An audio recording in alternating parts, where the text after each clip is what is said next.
Om Shanti. Good morning. आज है 13/2/2025 की मुरली। सुनते हैं आज के प्यारे बाबा के मीठे महावाक्य। और इन महावाक्यों पर जितना आप ध्यान दोगे उतना आप अंतर्मुखी बनते जाओगे। और एक बार करके देखो, खुद अनुभव करो, खुद आपको मालूम पड़ जाएगा। ये जो महावाक्य है, ये कोई मामूली महावाक्य नहीं है। भविष्य सतयुग में हमारे लिए यही स्थूल धन का काम करेगा। सुनते हैं प्यारे बाबा की मुरली। और आज की वाणी है, मीठे बच्चे, बाप जो है जैसा है उसे यथार्थ रीति जानकर याद करना, यही मुख्य बात है। मनुष्यों को यह बात बहुत युक्ति से समझानी है। प्रश्न है, सारे यूनिवर्स के लिए कौन सी पढ़ाई है जो यहाँ ही तुम पढ़ते हो?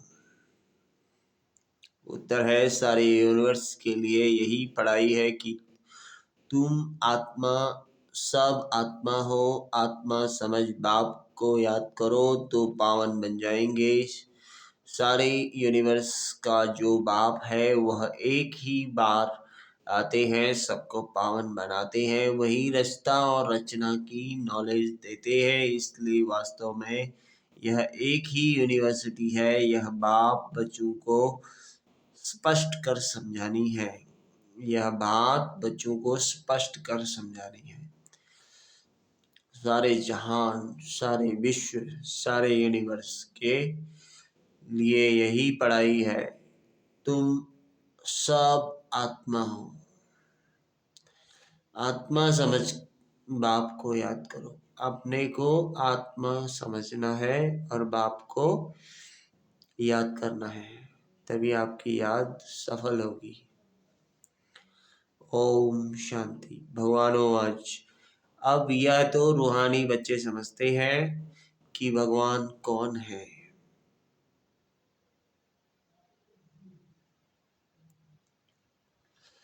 भारत में कोई भी यथार्थ रीति जानते नहीं।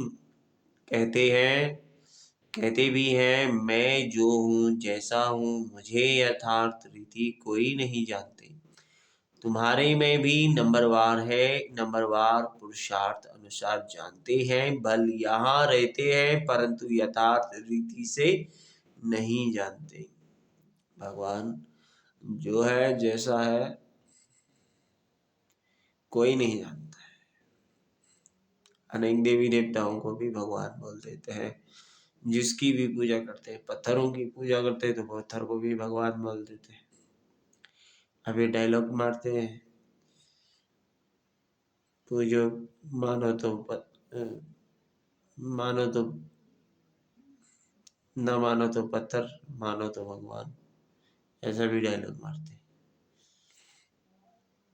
मानो तो एक और ऐसा कुछ बोलते हैं लौकिक। जब हम दुनिया में पूजा पाठ करते हैं, पत्थर को भी भगवान बना देते हैं, इसीलिए पत्थर बुद्धि बन गए हैं। तो अभी भी वक्त है सीखने और सिखाने का। आगे समय नहीं मिलेगा, आगे पछतावा के अलावा कुछ भी नहीं होगा। तो सुनते हैं आगे। बल बच्चे कहते हैं कि बहुत सहज है, परंतु मैं जो हूँ मुझ निरंतर बाप को याद करना है। परंतु मैं जो हूँ मुझे निरंतर याद करना है। भगवान बोलता है, लगातार याद करो। लगातार याद की तार, लगातार जोड़ दे तार, लगातार। बल बच्चे कहते हैं,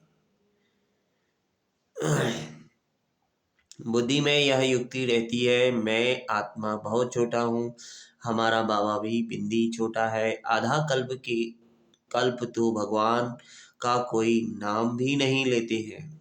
आधा कल्प तक भगवान का नाम नहीं लेते हैं। दुख में ही याद करते हैं, जब दुख होता है तब याद करते हैं। हे भगवान, अब भगवान कौन है यह तो कोई मनुष्य समझते नहीं। अब मनुष्यों को कैसे समझाएं, इस पर विचार सागर मंथन चलता चलना चाहिए। नाम भी लिखा हुआ है, प्रजापिता ब्रह्मा कुमारी ईश्वरीय विश्वविद्यालय। इससे भी समझते नहीं कि यह रूहानी बेहद के बाप का ईश्वरीय विश्वविद्यालय है। अब क्या नाम रखें जो मनुष्य झट समझ जाए, कैसे मनुष्यों को समझाए कि यह यूनिवर्सिटी है। यूनिवर्सिटी से यूनिवर्सिटी अक्षर निकला है। यूनिवर्सिटी अर्थात सारा वर्ड उसका नाम रखा है। यूनिवर्सिटी जिसमें सब मनुष्य पढ़ सकते हैं। यूनिवर्सिटी के पढ़ने लिए यूनिवर्सिटी है। अब वास्तव में यूनिवर्स के लिए तो एक ही बाप आते हैं उनकी।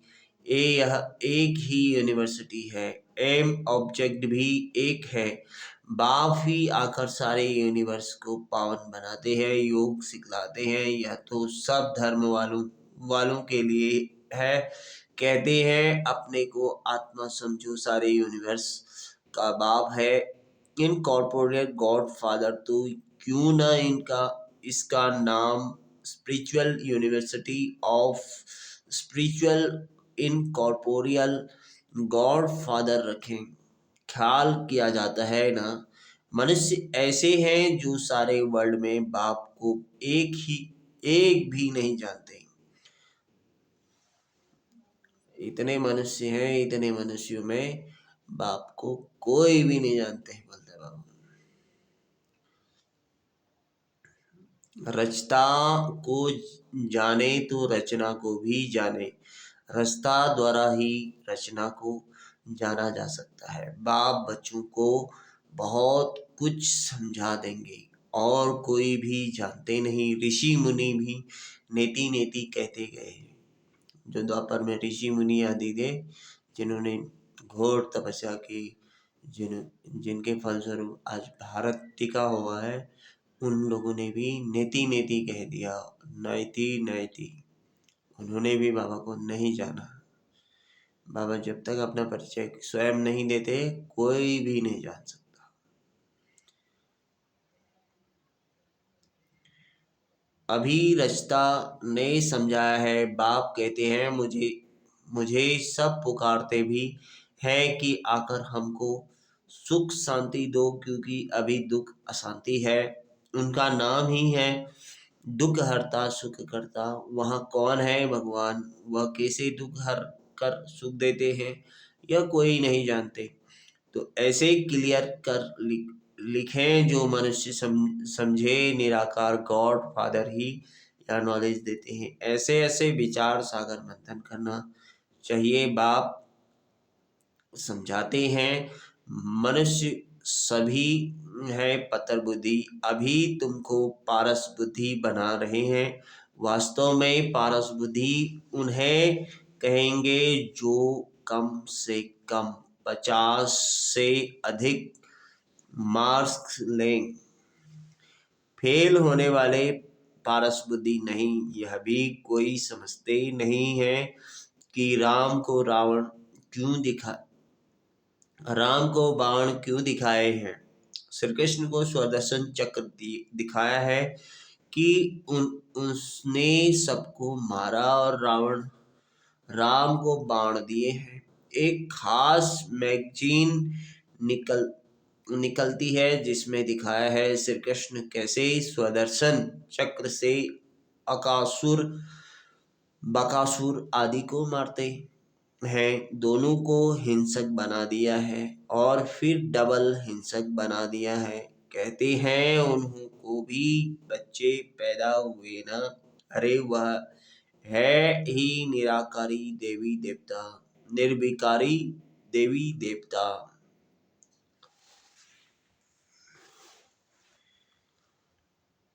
वहाँ रावण राज है नहीं। इस समय रावण संप्रदाय कहा जाता है। अभी तुम समझते हो हम योग बल से विश्व की बादशाही लेते हैं, तो क्या योग बल से बच्चे नहीं हो सकते। वह है ही निर्विकारी दुनिया। अभी तुम शूद्र से ब्राह्मण बने हो, ऐसा अच्छी रीति समझना है।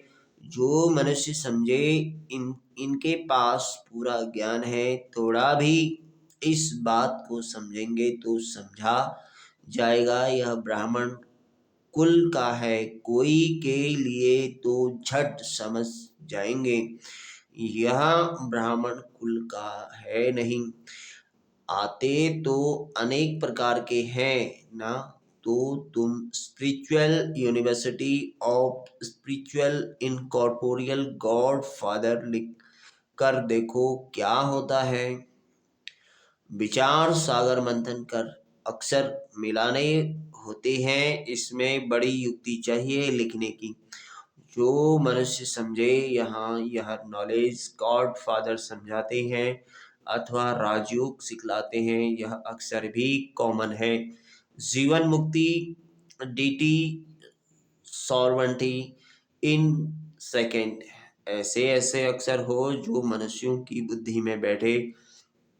ब्रह्मा द्वारा विष्णुपुरी की स्थापना होती है। मन मना भाव का अर्थ है बाप और वर्षे को याद करो।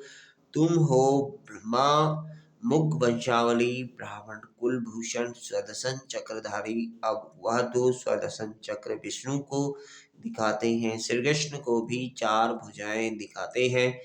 अब उनको चार भुजाएं हो कैसे सकती हैं। बाप कितना अच्छी रीति समझाते हैं बच्चों को। बड़ा विशाल बुद्धि पारस बुद्धि बनना है। सतयुग में यथा राजा रानी तथा प्रजा पारस बुद्धि कहेंगे ना। वह है पारस दुनिया, यह है पत्थरों की दुनिया। तुमको यह नॉलेज मिलती है मनुष्य से देवता बनने की। तुम अपना राज श्रीमत पर फिर से स्थापन कर रहे हो। बाबा हमको युक्ति बतलाते हैं कि राजा महाराजा कैसे सकते हो। तुम्हारी बुद्धि में यह ज्ञान भर जाता है। औरों को समझाने के लिए गोले पर समझाना भी बड़ा सहज है। इस समय जनसंख्या देखो कितनी है। सतयुग में कितने थोड़े होते हैं। संगम तो है ना। ब्राह्मण तो थोड़े ही होंगे ना। ब्राह्मणों का युग ही छोटा है। ब्राह्मणों के बाद देवताएं फिर वृद्ध को पाते हैं। बाजोली होती है ना। तो सीढ़ी के चित्र के साथ विराट रूप भी होगा तो समझाने में क्लियर होगा। तो तुम्हारे कुल के होंगे, उनकी बुद्धि में रचता और रचना की नॉलेज सहज ही बैठ जाएगी। उनकी शकल से भी मालूम पड़ जाता है कि यह हमारे कुल का है या नहीं। अगर नहीं होगा तो तवाई की तरह सुनेगा। जो समझू होगा वह ध्यान से सुनेगा। एक बार किसको पूरा तीर लगा तो फिर आते रहेंगे।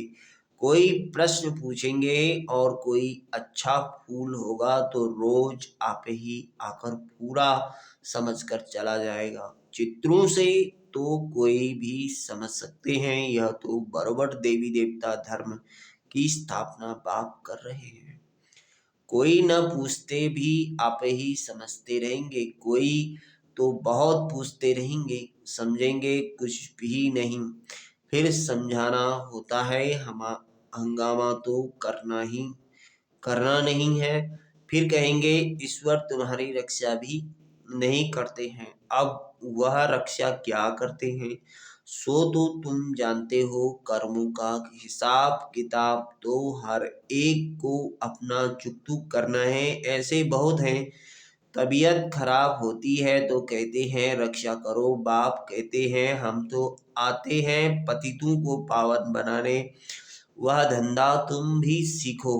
बाप 5 विकारों पर जीत पहनाते हैं तो और ही जोर से वह सामना करेंगे। विकार का तूफान बहुत जोर से आता है। बाप तो कहते हैं बाप का बनने से यह सब बीमारियां उथल खाएगी। तूफान जोर से आएंगे। पूरी बॉक्सिंग है। अच्छे अच्छे पहलवानों को भी हरा लेते हैं। कहते हैं ना, चाहते भी कुदृष्टि को हो जाती है, रजिस्टर खराब हो जाएगा। कुदृष्टि वाले से बात नहीं करनी चाहिए। बाबा सभी सेंटर्स के बच्चों को समझा रहे हैं कि कुदृष्टि वाले बहुत ढेर हैं। नाम लेने से और ही ट्रेटर बन जाएंगे। अपनी सत्यानाश करने वाले, उल्टे काम करने वाले लग पड़ते हैं। काम बेकार नाक से पकड़ लेता है, माया छोड़ती नहीं है। कुकर्म, कुदृष्टि, कुवचन निकल पड़ते हैं, कुचलन हो पड़ती है। इसलिए बहुत बहुत सावधान रहना है। ओके बाबा। तुम बच्चे स्वदर्शनी प्रदर्शनी आदि करते हो तो ऐसी युक्ति रचो जो कोई भी सहज समझ सके। यह गीता ज्ञान स्वयं बाप पढ़ा रहे हैं। इसमें कोई शास्त्र आदि की बात नहीं। यह तो पढ़ाई है। किताब गीता तो यहाँ है नहीं। बाप पढ़ाते हैं, किताब थोड़े ही हाथ में उठाते हैं। फिर यह गीता नाम कहाँ से आया? यह सब धर्मशास्त्र बनते ही बाद में हैं। कितने अनेक मठ पंथ हैं, सबके अपने अपने शास्त्र हैं। टाल डाल जो भी हैं, छोटे छोटे मठ पंथ, उनके भी शास्त्र आदि अपने अपने हैं। तो वह हो गए सब बाल बच्चे, उनसे तो मुक्ति मिल नहीं सके। सर्वशास्त्र में शिरोमणि गीता गाई हुई है। गीता का भी ज्ञान सुनाने वाले होंगे ना, तो यह नॉलेज बाप ही आकर देते हैं। कोई भी शास्त्र आदि हाथ में थोड़े ही है। मैं भी शास्त्र नहीं पढ़ा हूँ, तुमको भी नहीं पढ़ तुम भी नहीं पढ़ते हो। वह सीखते हैं, सिखलाते हैं। यहाँ शास्त्रों की बात नहीं, बाप है ही नॉलेजफुल। हम तुमको सभी वेदों शास्त्रों का सार बतलाते हैं। मुख्य है ही चार धर्मों के चार धर्मशास्त्र। ब्राह्मण धर्म का कोई किताब है क्या? कितनी समझने की बातें हैं। यह सब बाप बैठ डिटेल में समझाते हैं। मनुष्य सब पत्थर बुद्धि है, तब तो इतने कंगाल बने हैं। देवताएं थे गोल्डन एज में, वहां सोने के महल बनते थे, सोने की खानियां थी। अभी तो सच्चा सोना है ना, है नहीं। सारी कहानी भारत पर ही है। तुम देवी देवता पारस बुद्धि थे, विश्व पर राज करते थे। अभी समृद्धि आई है, हम स्वर्ग के मालिक थे, फिर नरक के मालिक बने हैं, अब फिर पारस बुद्धि बनते हैं। यह ज्ञान तुम बच्चों की बुद्धि में है, जो फिर औरों को समझाना है। ड्रामा अनुसार पाठ चलता रहता है। जो टाइम पास होता है सो एक्यूरेट। फिर भी पुरुषार्थ तो कराएंगे ना। जिन बच्चों को नशा है कि स्वयं भगवान हमको हेवन का मालिक बनाने के लिए पुरुषार्थ कराते हैं, उनकी शक्ल बड़ी फर्स्ट क्लास खुशनुमा रहती है। बाप आते ही है बच्चों को पुरुषार्थ कराने, प्रारब्ध के लिए। यह भी तुम जानते हो, दुनिया में थोड़े ही कोई जानते हैं। हेवन का मालिक बनाने भगवान पुरुषार्थ कराते हैं तो खुशी होनी चाहिए। शकल बड़ी फर्स्ट क्लास खुशनुमा होनी चाहिए। बाप की याद से तुम सदैव हर्षित रहेंगे। बाप को भूलने से ही मुरझाइश आती है। बाप और भरसे को याद करने से खुशनुमा हो जाते हैं। हर एक की सर्विस से समझा जाता है। बाप को बच्चों की खुशबू तो आती है ना। सपूत बच्चों से खुशबू आती है, कपूत से बदबू आती है। बगीचे में खुशबूदार फूल को ही उठाने के लिए दिल होगी, अक को कौन उठाएंगे? बाप को यथार्थ रीति याद करने से ही विक्रम विनाश होंगे। अच्छा, मीठे मीठे सिखिलाते बच्चों प्रति माता पिता बाप दादा का याद प्यार गुड मॉर्निंग। रूहानी बाप की रूहानी बच्चों को नमस्ते। हम रूहानी बच्चों की रूहानी माता पिता बाप दादा को याद प्यार गुड मॉर्निंग और नमस्ते। धारणा के लिए मुख्य सार है, माया की बॉक्सिंग में हारना नहीं है। ध्यान रहे कभी मुख से कुवचन ना निकले, कुदृष्टि कुचल कुकर्म ना हो जाए। दूसरा, फर्स्ट क्लास खुशबूदार फूल बनना है। नशा रहे कि स्वयं भगवान हमको पढ़ाते हैं, बाप की याद में रह सदैव हर्षित रहना है, कभी मुरझाना नहीं है। वरदान है, चैलेंज और प्रैक्टिकल की समानता द्वारा स्वयं को पापों से सेफ रखने वाले विश्व सेवादारी भव। आप बच्चे जो चैलेंज करते हो, उस चैलेंज और प्रैक्टिकल जीवन में समानता हो, नहीं तो पुण्य आत्मा के बजाय बोझ वाली आत्मा बन जाएंगे। इस पाप और पुण्य की गति को जानकर स्वयं को सेफ रखो, क्योंकि संकल्प में भी किसी भी विचार की कमजोरी, यथार्थ व्यर्थ बोल, व्यर्थ भावना, घृणा व ईर्ष्या की भावना पाप के खाते को बढ़ाती है। इसलिए पुण्य आत्मा भाव के वरदान द्वारा स्वयं को सेफ रख विश्व सेवाधारी बनो। संगठित रूप में एक मत एक रस स्थिति का अनुभव कराओ। स्लोगन, पवित्रता की क्षमा चारों ओर जलाओ तो बाप को सहज देख सकेंगे। ओम शांति। अव्यक्त इशारे हैं, एकांत प्रिय बनो, एकता और एकाग्रता को अपनाओ। प्रत्यक्षता का झंडा लहराने के पहले सिर्फ 2 शब्द हर कर्म में लाना। एक सर्व संबंध संपर्क में आपस में एकता, अनेक संस्कार होते अनेकता के में एकता और दृढ़ता, यही सफलता का साधन है। कभी कभी एकता हिल जाती है, यह करे तो मैं करूं नहीं।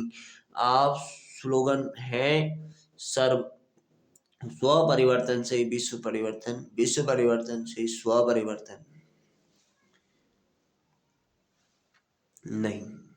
ओम शांति। शुक्रिया बाबा। आज गुरुवार है, गुरुवार के दिन परमात्मा पिता को भोग लगाते हैं, और आप भी अपने घरों में शुद्ध भोजन बनाकर, शुद्ध बर्तनों में बनाकर परमात्मा को भोजन खिलाएं और उनको भोग लगाएं, उनका आवाहन करें, उनको बुलाएं और अपने मन को शांत करें। और बाबा तो खाता नहीं है, फिर भी वो भावनाओं का भाड़ा जरूर देता है, और आपकी भावनाओं को देखेगा, सुनेगा, परखेगा। वो बाप का काम है। तो आपका काम क्या है? भोग लगाना। हैप्पी सद्गुरुवार। ओम शांति।